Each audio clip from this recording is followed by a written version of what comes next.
But there will always be resistance.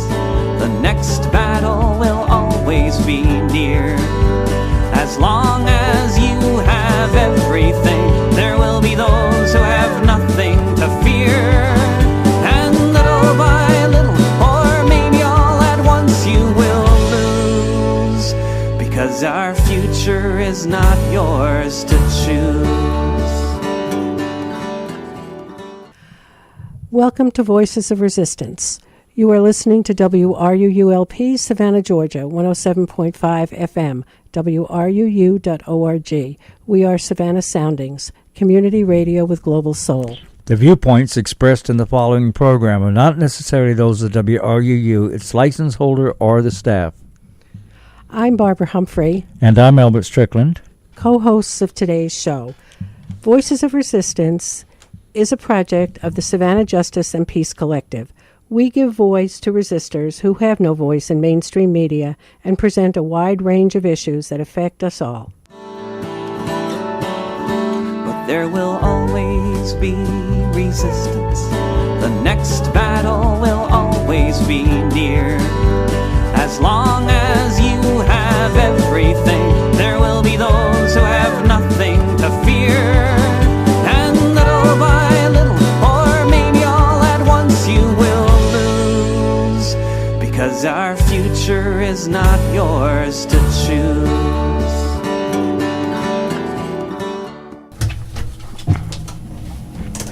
So welcome to Voices of Resistance on this Wednesday, November 15th, 2017. I'm Barbara. And I'm Albert. I'm Phoenix. And today's show, we are calling Barney Fife. And for those of you who aren't familiar with Barney Fife, we're going to tell you, and we're going to talk about how the police changed over these many years to look and act more like warrior police than the guardians of ourselves and our communities. So, Albert, would you like to talk a little bit about Barney? Oh, gosh, I'm first, eh? Yes, it is a show about the concept of guardian versus warrior, which we moved in today. Barney Fife and Mayberry and Andy and all of us that grew up with that sort of thing understand that really well. For those of you who don't know, the show is a show, I think, from the 60s. Yeah. And it was about this little town and how the police reacted and how their whole concept was to actually work with the community. And now we've moved into the concept of the warrior cop and the controlling of society much, much more so than they did then. And yeah, I've got a lot of and-ofs, I guess, but there are thousands of American law enforcement officers across the country, and each year thousands of Americans are murdered, many of them by the police.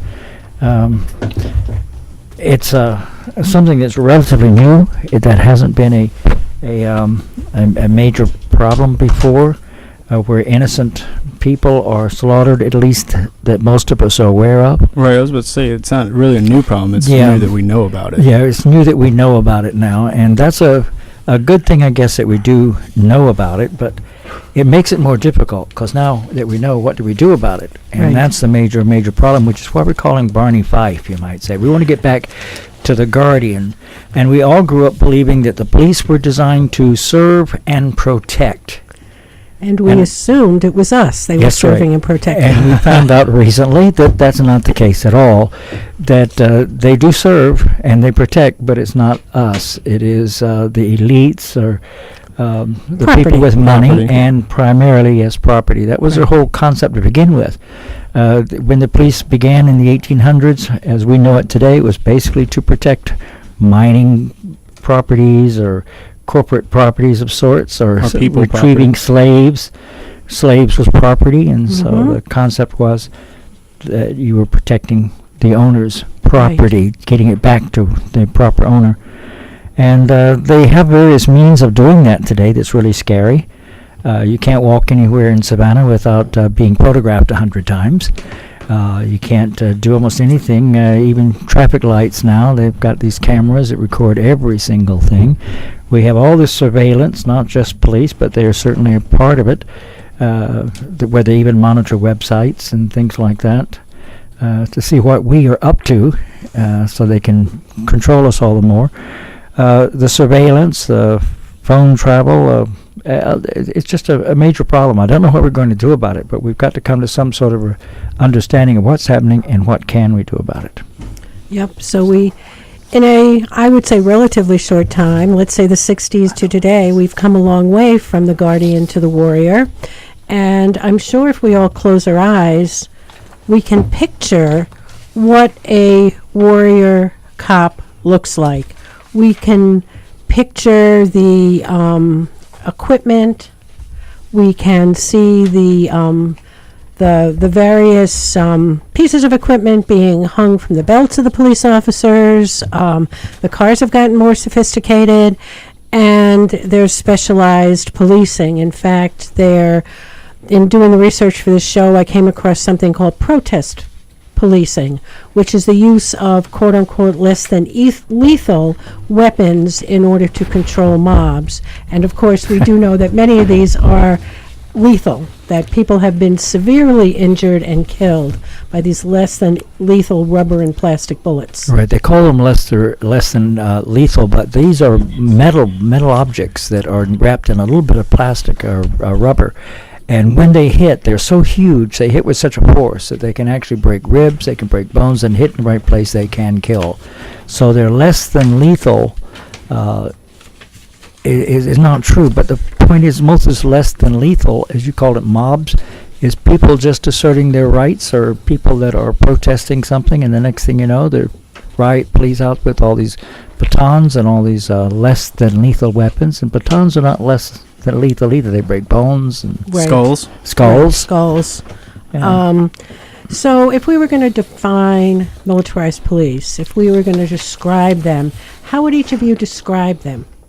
Militarized police. Yeah. What do they look like? What do they sound like? What's the sense of a militarized police force? I think all of us now in this room especially have been confronted by these people, these police, and they are scary. It's like something out of Star Wars.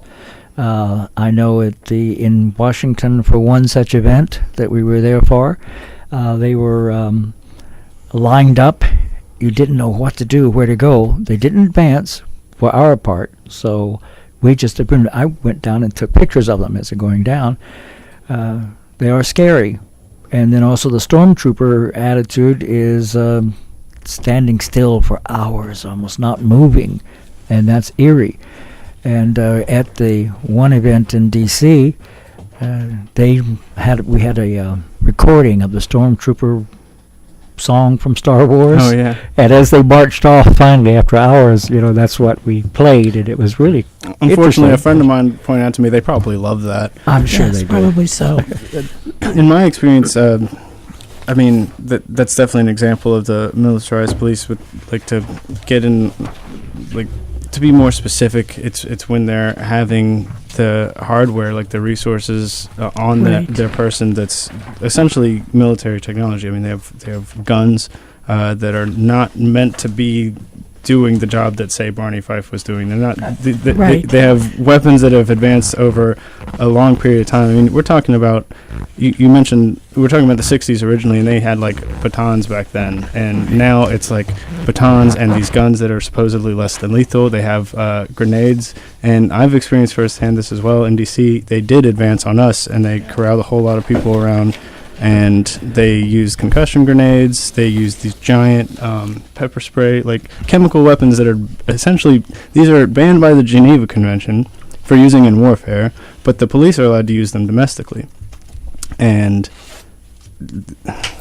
Right. so, I'm sorry, just go on. 'Cause it's really an intense It's very event to intense. remember. It's very intense. And it's really not just their dress, but it's an attitude, it's a behavior. When our military forces go into countries, when the Marines land in Santo Domingo, there's a certain arrogance, like we belong here, we have the right to be here, and, we're the masters. And that sense of arrogance also... In fact, I'm sure there are many listening, or hopefully there's many listening, that have been to Iraq or been to Afghanistan, and they understand that very well, because that's Right. exactly what's happened, the same thing that happened to us in Vietnam. You are empowered to do whatever you want to whomever you want to, because you just can. Right, by any means By necessary. any means necessary. That's right. And the tools that are used, the surveillance tools, the fact that our phones can be used to track us, to determine our travel habits, to identify us as being a certain person in a certain place at a certain time. Often, again, that becomes guilt by association. Well, you were there, you were in the vicinity of, you look like. And police, very much like our military, not being held accountable, pretty much given a license to kill.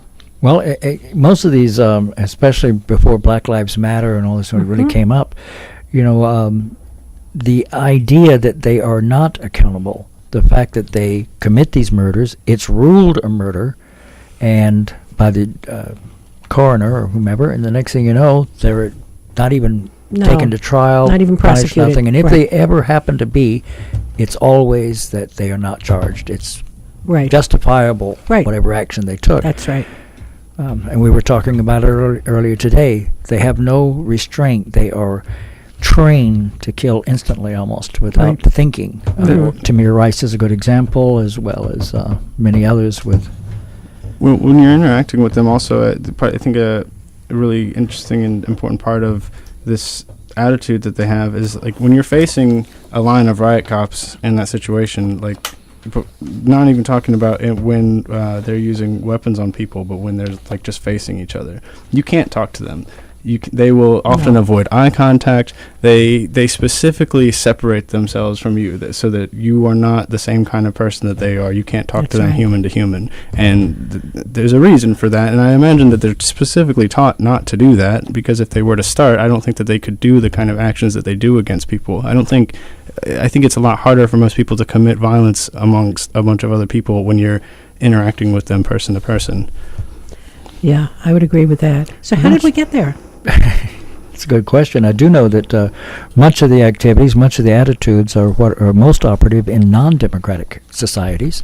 So to see it present in what's supposed to be a democratic society is really scary. Yeah. Because this is what you think of the death squads, or what you that's an extreme, but I mean the Right. police from the South American dictatorships that we imposed, and you can almost feel it in the air. It's And when you can hear people in neighborhoods saying, please don't send in the police. Let us take care of our own problems ourselves. It is frightening. So again, I'll say, how did we get there? In about 140 years ago, there was a law passed, and I hope I pronounce this correctly, the Posse Comitatus Act. Comitatus, thank you.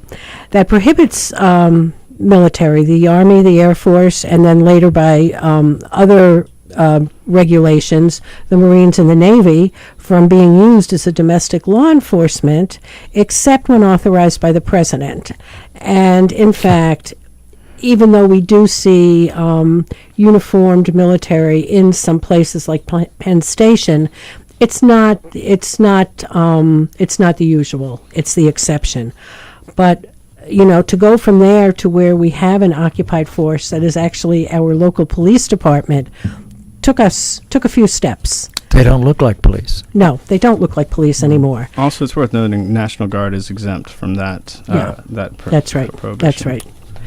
And a lot of this started in the 1920s. And if you go back in your history to that wonderful period in time, Now, what could have happened? We'll remember, or not, that it was prohibition. It was alcohol prohibition. And it was a time when there was a lot of violence on the streets, because, as many of us know, when you prohibit something, you only make it more valuable a resource to obtain. So it certainly didn't prohibit the use of alcohol, simply the legal sales and possession and distribution.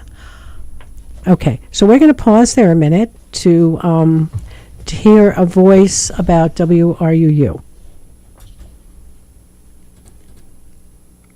Most radio stations are background music. They're soothing, but they don't engage very much with your heart or your mind. Here on WRUU, we offer something different and unlike anything else on your radio dial. We present music and news programs that are captivating, enlightening, passionate, and above all, interesting.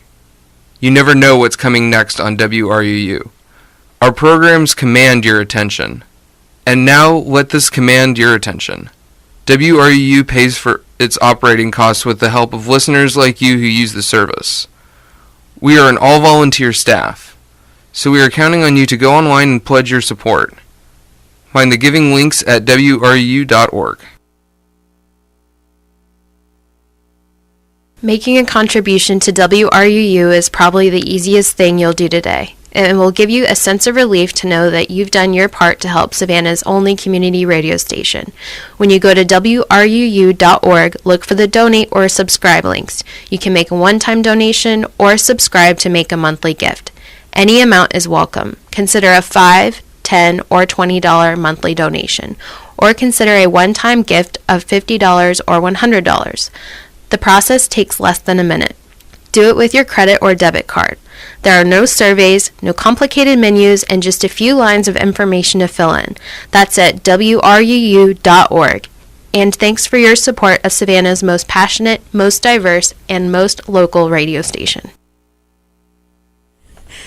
So thank you for listening to WRUU. This is, in fact, our pledge drive, and if you enjoy what you're listening to on Voices of Resistance, as well as the many other incredible shows that are on this station, it's important just to remind you that this is a community-supported station. It's not corporate-controlled, it's people-controlled. So, and it is diverse. And it is diverse, incredibly diverse. And there's rarely a time when I will be out driving and turn on the radio to WRUU that I'm disappointed or not interested in what I hear. So I hope you will support this station. So we're going back to the 1920s and alcohol prohibition, which we weren't around for that, surprisingly. It feels like it sometimes. It feels like it sometimes, but what we do know from the many, many movies and TV shows, that it was a rather lawless time, that prohibiting something does not discourage use. In fact, it often encourages it, and all that it did was really make it illegal so that there was this incredible underground market in alcohol. And, not very dissimilar from the drug situation today, the prohibition of certain Schedule I drugs, and people fight for street corners, they fight for their market, they fight for their right to conduct their business, and they don't fight in courts like legal businesses. They fight on the street with guns and other weapons. So in the 1920s, the people who were selling, distributing illegal alcohol began using automatic weapons, and the police felt they needed to have an equal response, and they did so. And that was really the first time that local police departments obtained automatic weapons. And in the 20s and 30s, they began using more powerful handguns to penetrate the bulletproof vests that were used by the gang members. So it's ironic when you listen to this history that you see that it was kind of the people on the street who developed these tools that then the police felt that they had to step up to. Well, in theory, this principle can go both ways too. If a city starts to have, this is talked about in a Batman movie, so I feel kind of silly rephrasing it here, but they. In theory, though, a city that could start to having more technology for the suppression of criminal behavior would in turn develop stronger criminal behavior in order to react to the repression. That is very true. Very true. And we have a great quote somewhere that we didn't bring with us today about when you make protest illegal, you make revolution inevitable. And truly, this is a great example of that. In fact, I think that's a John F. Kennedy quote. I believe you're right, who we will be talking about next Wednesday. So in the 50s and the 60s, certainly policing did ramp up a bit, and that was the era of city riots like Watts in Los Angeles, and also in other cities after the assassination of Martin Luther King, and the anti-war protests. So we had lots of people taking to the streets to protest what was going on in this country, and the police responded with policing tactics against protesters, and also more high-powered and specialized weapons and tactics, including the SWAT teams. For many people, this was a time too when they saw the police in a different light. Rodney Yes, King brought absolutely. a lot that could happen. That many. It was amazing to them. So we did have riots when they see this Yes. happening, and well as we should have. I'm not Right. not saying they were unjustified.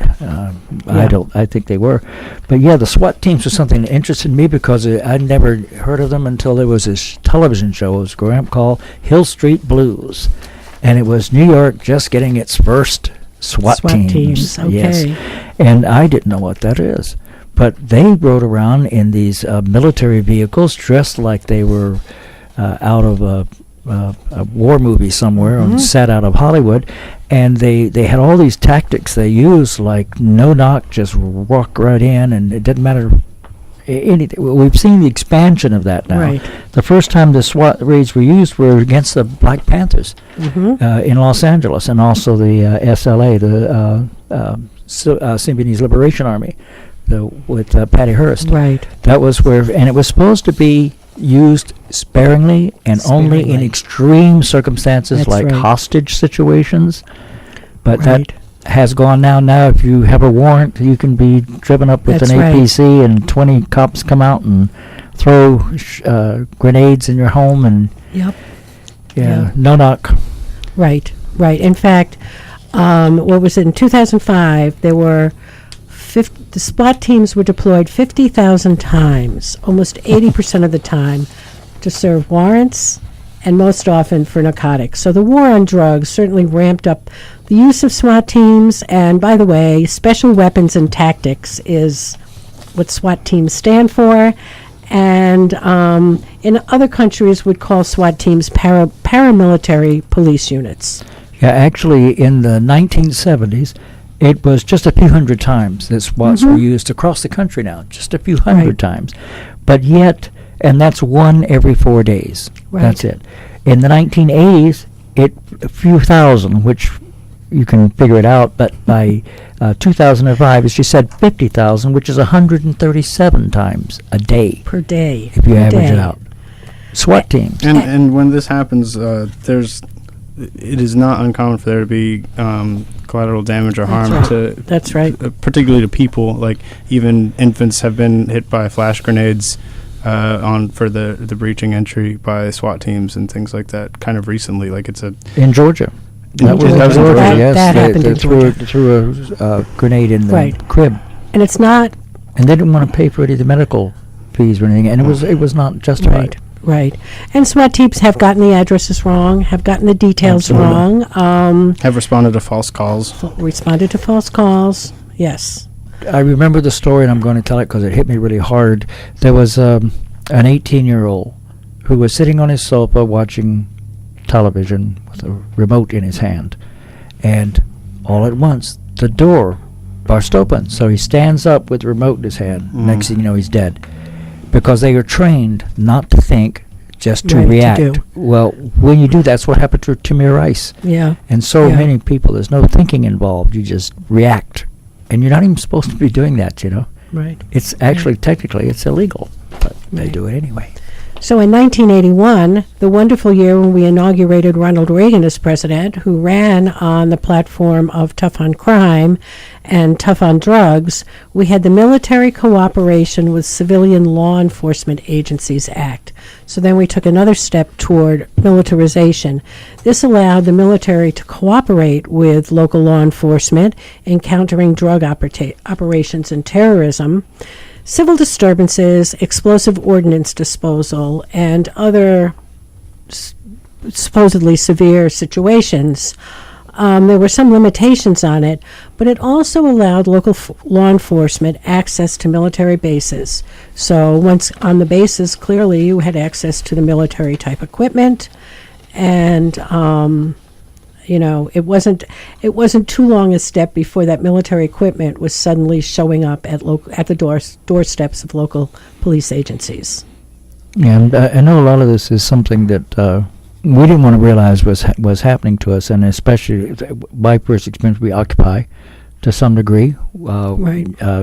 Whether it was Oakland or Denver or Seattle. these really horrific raids or beatings, Right. and is and of course Standing Rock. That's my big one. When you're Right. standing in Standing Rock and you're out, you see all these. If you've seen the pictures, the Mhm. militarist police and the sheriff's departments and the paramilitary mercenaries that they had there that hired, and you're looking at all this array of equipment on the hill. You're down there, you're unarmed. They know you're unarmed. You're not trying to do anything to them. And the next thing you know, you're on the ground, shot with all these less than lethal bullets with Right. huge.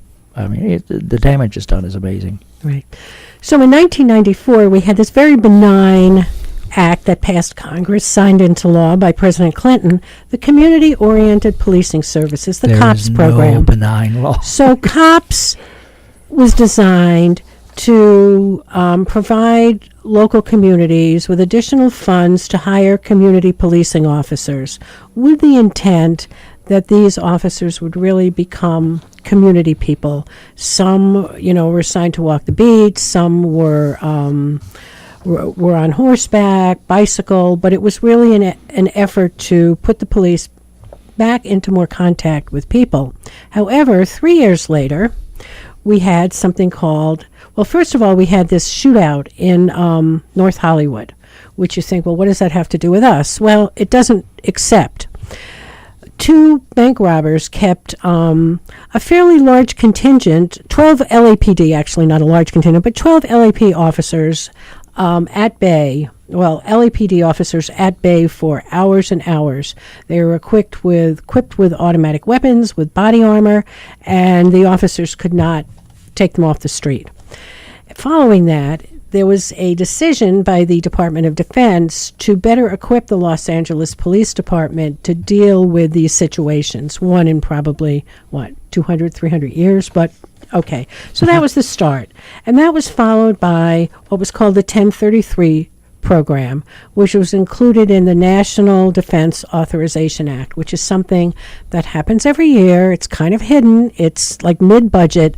It's a way to shuffle more money into military, but it always has attachments. So the attachment to this one in 1997 was to authorize the DOD to send excess equipment to local police departments. And that was when we started seeing things like grenade launchers and MRAPs and bayonets showing up, aircraft. Tactical vehicles. Right. Armored vehicles, grenade launchers, watercraft showing up in our local police departments. If you were lucky, you only saw them in these fancy parades when they, waving flags, but not everybody was quite that fortunate. Bayonets. I mean, Bayonets. Bayonets. I know. There's no excuse. If you work for the police and you order bayonets, you're a bad person. come on. There's something wrong with that. There is scenario. definitely something wrong with that. And then after 9/11, you can imagine that how militarized the police became. Oh, it shot up. The Patriot Act. Yes. Permitting law enforcement officers to search a home without consent, without a warrant, even though the Fourth Amendment required a warrant to search and seize evidence. Suddenly, that was out the door because we were fighting this war on terror. And I think that kind of took the police department from being a defensive response to crime to being preemptive, to suddenly being able to be in your face in anticipation, in a preventive way. And it very much mirrors our military. I mean, our military went from being a defensive force to a preemptive force. It's actually referred to often as deterrent strategy, wherein police specifically choose to, and this is also the official stance of our police chief as well, but the idea with the deterrent strategy is that you would have firearm and hardware superiority to anybody who might commit a crime, in the hopes that this rational criminal would choose not to Would fight be deterred. you. That's right. That's right. And, it was always a joke with the surveillance cameras, as if the people who wanted to do things that weren't legal would stand under a camera to do it and wouldn't find a corner without a camera. So, yeah. The idea of trying to prevent crime, which was really preempting moves into neighborhoods. And it wasn't long before we had stop and frisk, broken windows policing, where you You'll want have to particular explain what those neighborhoods. are exactly and where they came from and how they're used when we come back. I guess is it about time? Oh, it's about time. Most radio stations are background music.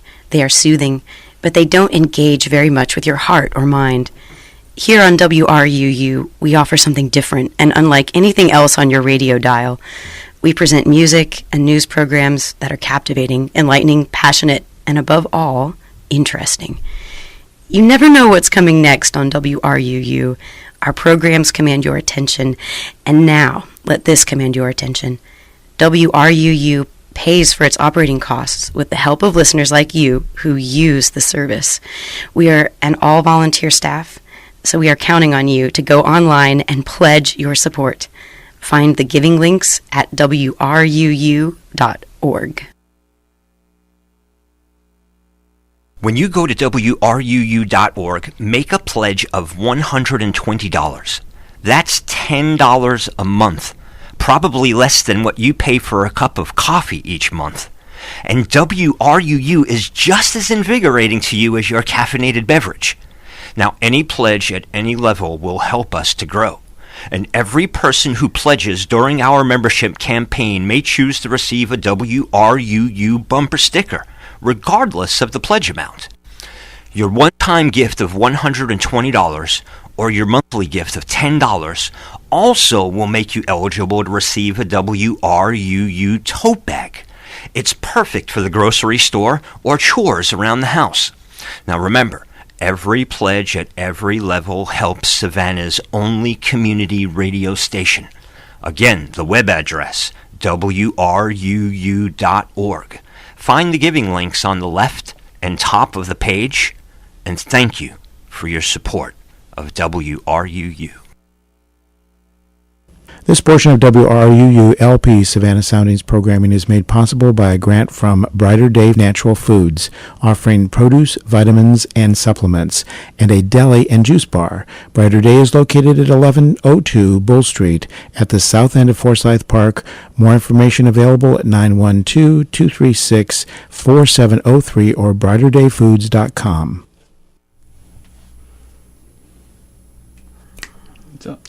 Well, welcome back. This is WRUU, LP, Savannah, Georgia, 107.5 FM, WRUU.org. We are Savannah Soundings, community radio with global soul. You're listening to Voices of Resistance with Barbara.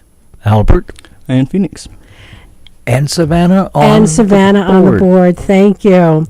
So also in 2001, in addition to the hardware, in addition to the other efforts to provide militarization kinds of things to the police, police also had the opportunity to train with and in a country that was considered to be the elite of enforcement and the elite of law enforcement, and we're talking about Israel. And law enforcement officers from local departments would go to Israel, funded by the Anti-Defamation League, interestingly enough, to be trained in Israeli policing. And if you know Israel, you'll know that this was either military policing, border control policing, or policing people in an occupied territory. Riot control. Absolutely. And policing people who do not have the full legal status of other citizens. Right, and usually those riot controls were controlling people without weapons in the first place. That's right. And more than 200 law enforcement executives from 100 departments have participated in this National Counterterrorism Seminar and have brought back an awful lot of the tactics used by the Israeli police and the IDF. And they've also had meetings with this organization called Shin Bet. Yes. Israel's National Security Force, the agency behind surveillance, torture, and targeted assassinations. So when you think about your police on the street, it is a little scary to think about the kinds of training that they've been subjected to. Or at least influenced by. Or influenced by, yes. Absolutely. Yep. Although, interestingly enough, we've influenced them. Is that correct? We with have. one of our tactics? Oh yes, yes. What was it? Stop and frisk. Yes. Yes. That's I never heard of that outside New York, but I'm sure it Oh, it's alive and well in every city. is. Okay, It I is. didn't know that. Well, it's not in every. Well, not legally in every city. It's not legal. It's not a legal practice. It doesn't Even have to be there. legal. It's simply, it's what you were talking about, the deterrent policy. Mm-hmm. You identify neighborhoods, you identify areas. I mean, it was made famous with the term broken windows. You look Mm-hmm. at neighborhoods that are in quote-unquote decay with broken windows and, vacant houses and Yeah, other accoutrements It like was that. Giuliani. His idea was that if you would stop the smaller crimes and get rid of any of the petty things, that people would be less emboldened to do larger crimes. That's right. Yeah. That was the theory. And in the reality, what happened is, and I'm convinced you go into any neighborhood and you stop 10 people, you're liable to find at least 5 or 6 of them maybe carrying something that's not legal, maybe doing something that's not legal. So if you look for something, you're going to find it. And when you direct your police in a deterrent kind of way to go into these broken window neighborhoods, and you wind up, finding the drugs, finding the illegal activities. Well, most police forces actually have part of their oath that they are to uphold the laws, of course, Right. but also the Constitution. Well, this clearly violates your constitutional rights not to have this personal type of intimidation when you really have done nothing. They just stop Right. you because That's you look right. a certain way, That's or right. you're living in a certain neighborhood, or your particular race, or particular, That's so right. ethnic background. So That's right. And one of the you wouldn't tactics... find it out in Skidaway Island, but you would No, find it in our well, neighborhood. and there's a couple of reasons why you wouldn't, other than the fact that people would be screaming and yelling. It's also because if you did catch people, they would often be able to afford the attorneys to get them out of their situations. And what's the point? But, basically one of the tactics that when I learned about it was truly horrified. So in New York, it was legal to carry, I believe, under an ounce of marijuana without being a criminal activity. But what would happen when you in a stop and frisk situation is you'd see a group of kids walking, or people walking down the street, and you would say to them, empty your pockets. I want to see what's in your pocket. So if somebody were carrying a bag of marijuana under 1 ounce, as soon as they took it out of their pocket, that became a criminal activity. And it was the police that induced that to happen by saying, empty your pockets, I want to see what's in them. And that's how stop and frisk is typically used, to catch people in this net of criminality. Now, is it still used? Is it still in force in New York? I heard there was some controversy over it. Or in Savannah or anywhere when else? Bill de Blasio became mayor, he was one of those nice liberals, and he talked a great talk, and people were just so excited when he was elected. But then he hired as his police chief, or continued on, Bill Bratton, who had come from the LAPD, Oh, yeah. who was a famous broken windows stop and frisk person. He is the one Bill with is no Giuliani longer who did the- most right. of the. And yeah. he is no longer police chief. But I find it hard to believe that the behaviors have changed, and I have no reason. We know how over-policed our neighborhood is. Absolutely. You wouldn't see that kind of policing in upper middle class neighborhoods. Well, see, that's the thing. A lot of these strategies that are used for the sort of stop and frisk, or a lot of the fishing arrests that are made on drivers, even here, are they are often illegal. But the thing is, if you get somebody that doesn't have legal knowledge, and That's you right. get somebody that can't afford a decent lawyer, then you can just get them. It's as That's easy right. as that. That's right. And of course, in some of the upper class, the higher income neighborhoods, you run the risk of stopping maybe the police chief's son or the mayor's son, and that can become embarrassing. Problematic. Problematic. Yes, an issue And to stuff be like resolved. that has happened here. Of Yes, course. it's happened I remember everywhere. several of them. Everywhere. This is a city of good old boys. Yeah, that's right. Yes. So in addition to the equipment, in addition to the training on the tactics from, the Department of Defense, we also had, after 9/11, the Department of Homeland Security. Oh, God. Oh, God. So in 2003, the Department of Homeland Security began offering grants to police departments, to local police departments, to fight the war on terror. because we know the war on terror is everywhere. To me, language is very important. And when you start using words like homeland, fatherland, motherland, Yep. I begin to worry. And when you Yes. take this one group, you create this thing called Homeland Security, and you pull in 27 to 35 different organizations, all attempting to do the same thing, basically. It is a scary thing for me. And they don't have to necessarily hold what they spend money on accountable to the public. And Right. they are open to do pretty much whatever they want. Right. So Department of Homeland Security has given out, what did we say, $34 billion in grants since 9/11. Now, how is this different from the 1033, which seems like more a tax form to me? Well, 1033 is really equipment. Yeah. So it's equipment that the military is putting out to pasture, shall we say? So what does this grant do? The grant, you have to apply for this grant money, and you have to document that there are terrorist threats within your jurisdiction. And Fargo, North Dakota managed to get a Homeland Security grant. I can't remember quite now what their justification was, but Fargo. it's really kind of amazing. It's not hard to imagine that Savannah would be able to justify getting a grant because we're a large port, and ports, by definition, are places where terrorists can come in, or tools for terrorism, or explosives. So in 2009, Savannah got $5.3 million for port security. I have not found any other grants to Savannah from DHS, but if anybody knows about them, we'd love to know. It's actually kind of hard to find information about the police budgeting and their money, and it would be really great to get as much information on that as we can, because I try really hard. So anyone who can help in any way, please let us know. Yes, we would be please let more us than know. happy to get this information and to get it out, because we do believe that information about these sort of things should be available to all citizens, not just a select few who are in power trying to maintain their power, but That's to the right. people who need to know what's going on. That's right. And if we are kept in the dark, they can be doing anything. Right. We have no, And and they in theory, usually are. in theory, it is public information, Yeah, but in you have to theory. go through a process to get it, which I have tried and I have failed. Right. It is not. It's very easy. difficult. Well, you're supposed to be able to get through the Freedom of Information Act, right? Yes, If you get these right. papers that are redacted so much that you can't. Can't even see what's in them. Right. So what difference does it make? And I'm envisioning that there are people out there listening to the show. I hope there are people out there listening to the show. But they're gritting their teeth saying, wait a minute, you're talking about the 1033 program.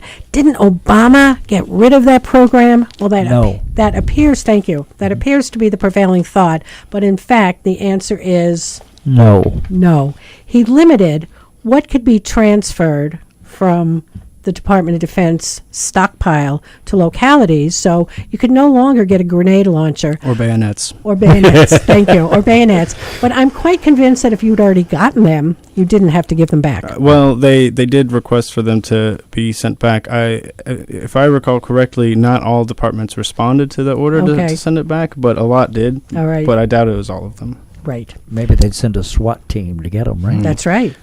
Well, so we got about 17 minutes left of the show. Okay.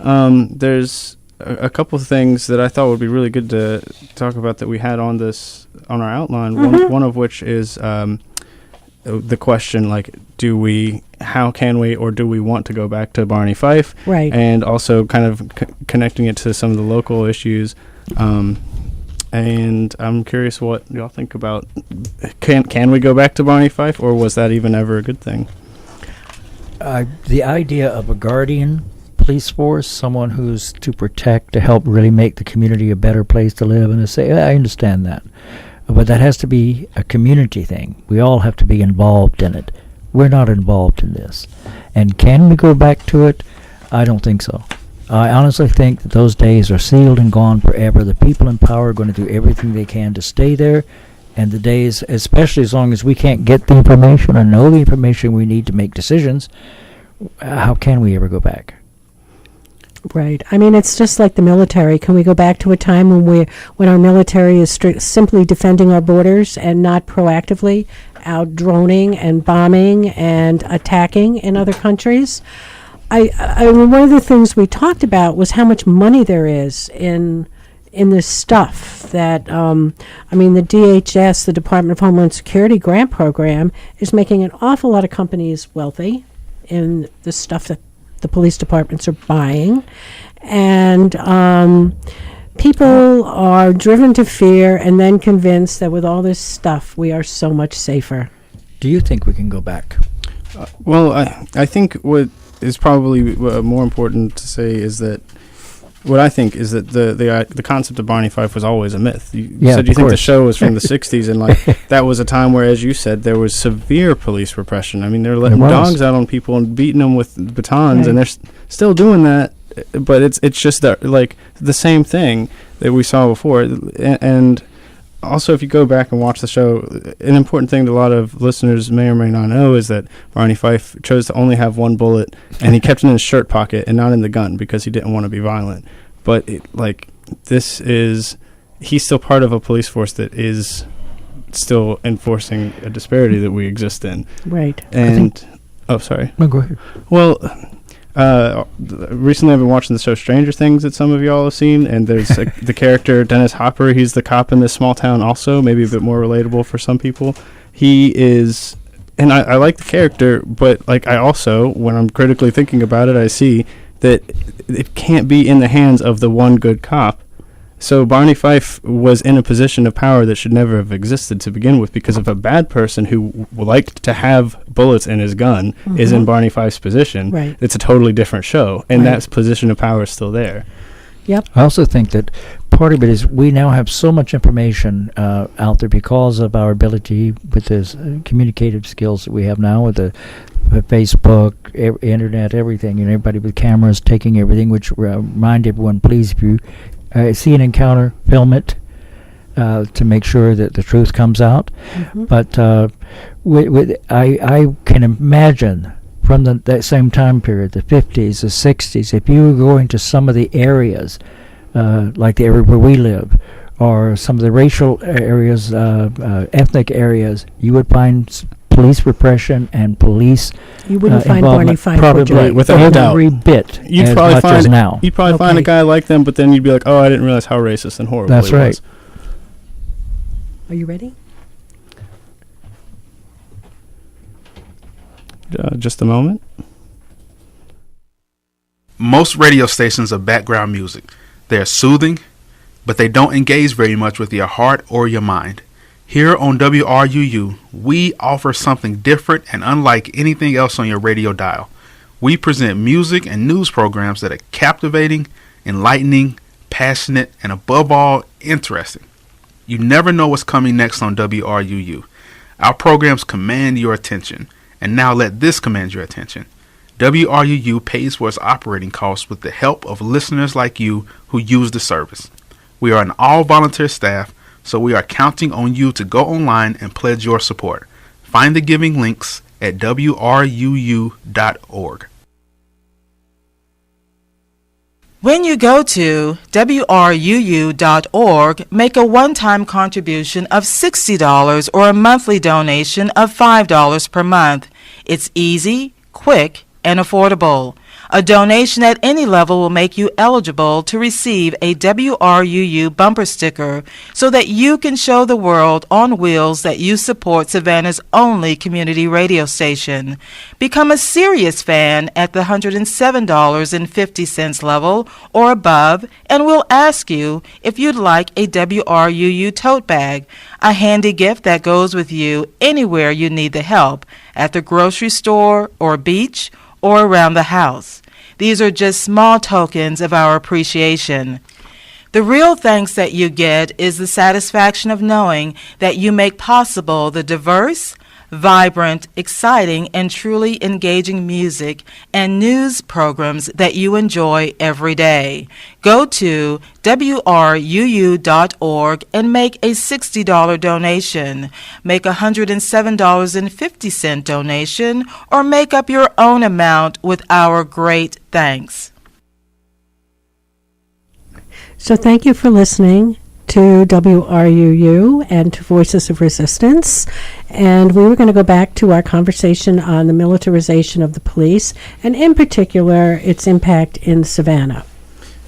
So part of my work with Autonomous News Savannah has me doing a lot of research on police spending, and it's not.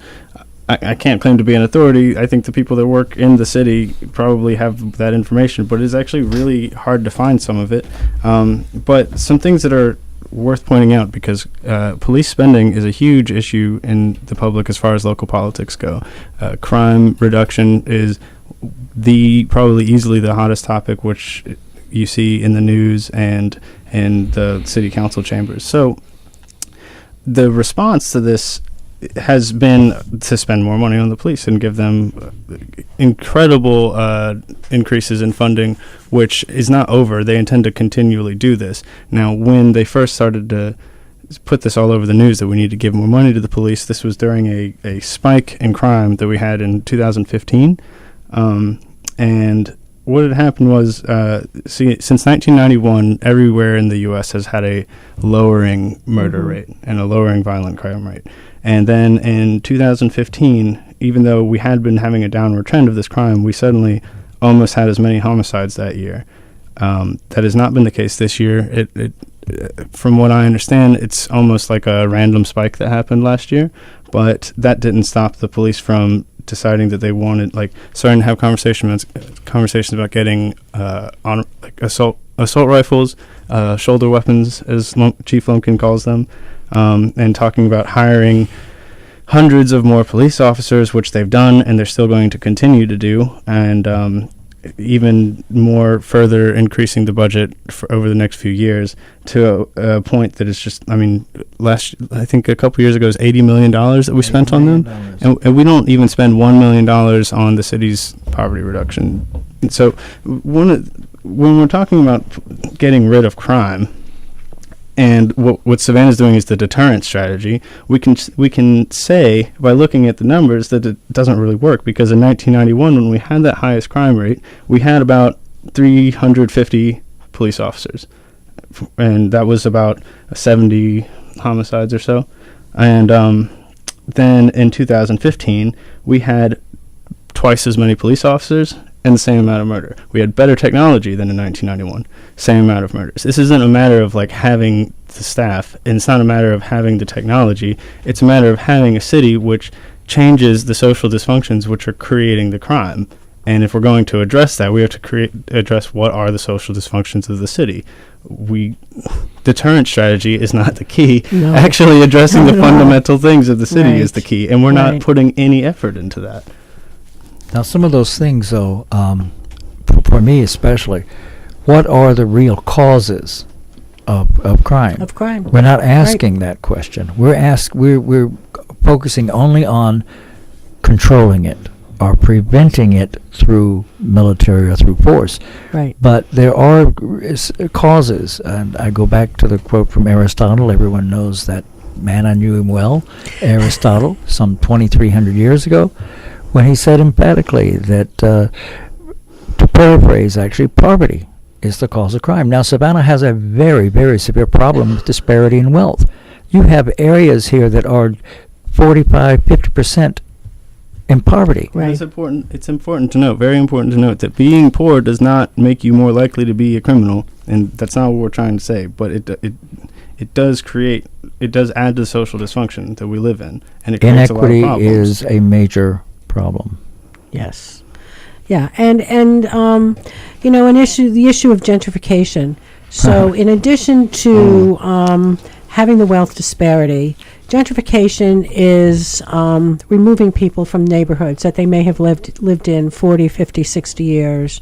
And but why do they do that? Their relationships, Why? Why do they to make money? It all comes down to money and economics. Thank you. And I also, just a short note, y'all should know, listeners, that Bloomingdale, the suburb of Savannah with a population of less than 3,000, has some of those assault rifles and a grenade launcher. Well, I certainly hope they keep it to themselves. Yeah, we're really trying to find out where the other ordinance went to in the county, but that's the exact stuff I have so far. I don't know. It really is pretty hard to believe. We were talking earlier about what it feels like if you're driving down the road and you suddenly have a police car behind you. You're walking down the street and you pass police walking, although that's kind of rare. And it should. I mean, these are public servants. These are people who should be guardians of public safety, and we should be greeting these people with relief. Oh, I'm so glad they're here. We're so safe. But we all know it's the total opposite reaction. Like many areas in Savannah feel occupied. Yes, it's a feeling of occupation. It's a feeling of waiting for you to misstep so we can catch you misstepping and catch you in the web. Yeah. Now, Chief Lumpkin, when he was asked about, I think by Savannah Morning News, if essentially we're going to deal with having the same kind of police force that we had in Ferguson, he denied it and said that we're not trying to militarize the police, and said you don't expect to start seeing police rolling around on Segways with rifles strapped to their backs. Which, thanks, I'm glad for that. But also, that's the concept of police militarization is a lot more subversive than that. And the police force is without a doubt already more militarized than it was before. They have used these tactics, using the same SWAT tactics to breach into places and using those weapons. And I had one more point, but we don't have much time. Go ahead. Yeah, no, go ahead. But the thing is, I think I kind of lost my train of thought. Oh, okay. Well, I would say, I had a friend say to me one time, imagine you're sitting on your couch, you're reading a book, you're watching television, and you can see sort of out your window the steps leading up to your front door, and you see police officers coming up those steps. What's your first reaction? It's not, oh, he's coming to check to make sure I'm okay. Right. No, that's not what your reaction is. There's trouble. I'm suddenly, going to get caught up in that trouble. Since I started activism, I've heard people saying that martial law is going to be a thing that we're going to have any day now, and there's always some reason why people are conspiring that martial law is just around the corner, and we need to watch out because the government's there's going to be an executive order from the president that sends the army everywhere in jackboots telling us what to do. But the fact is, again, much more subversive. The truth is that instead of needing to do that, they don't need to ever do martial law because they can just militarize all the police and they can use the National Guard and the State Guard. Right. These positions of power are in place and getting more emboldened all the time, and nobody's doing anything about it. I remember watching the Boston Marathon when that area was shut down completely. You see these military vehicles, and it was like you're in Baghdad. It's frightening. And people were prevented from leaving their homes or were pulled out of their homes. So, you're right. Yeah. But it's still scary. We will have an occupying force without having to violate the federal laws about military on our streets. With the equipment, with the training, with the tactics that are being used, the military have arrived in a different form. Well, as you said earlier, when you make things illegal, such as Prohibition did with alcohol, it increases its use. The same, or its illegal it activities increases the desire to use. And the same is true with drugs. We found that out to be true. Yep. It's also the same is true when you have a war on poverty. We have more poverty now. Right. And you have a war on terrorism. And now we're more afraid of terror than we've ever been. Half the people couldn't even spell it probably before. That's right. But now That's right. it's on everyone's lip. There's terrorists behind every cupboard in your house. See something, say something. All right. I found that out in the airports coming here, all these signs. Yeah. So, thank you for listening, though. Yeah. But still got a couple minutes. But if you have any information on anything or any comments on anything, let us know. Go to the website, absolutely, to our Facebook page rather, and make a comment. Yes, please do that. Information is very important. We need information in order to make correct decisions. Yes. And we're not getting it. It is so difficult to get the information that we should have public access to that we can't get it. It's hidden in such a way as you can't get to it, the average person. Can we talk about some upcoming events? Sure. There's 2 movies coming up. There's one on Saturday, and I apologize, I don't have the name. It's right here at the UU Church, and it's about indigenous use of indigenous mascots. And then on Sunday at the Sentient Bean is the Idlewild Pirates, which is a movie about young people in Nazi Germany who actively opposed the Nazi regime. The key word, they resisted. They resisted, yes. It's an example of resistance that I think is important for us all to know about and understand. And next Wednesday, on the anniversary of the assassination of John F. Kennedy in 1963, we will be talking about that assassination and other similar kinds of events that shaped our times and have also led us very seriously to question the official reports that explained these events that we were fed. And I hope you'll listen to us as on Voices of Resistance. Thank you. Yeah, thank you very much. See you.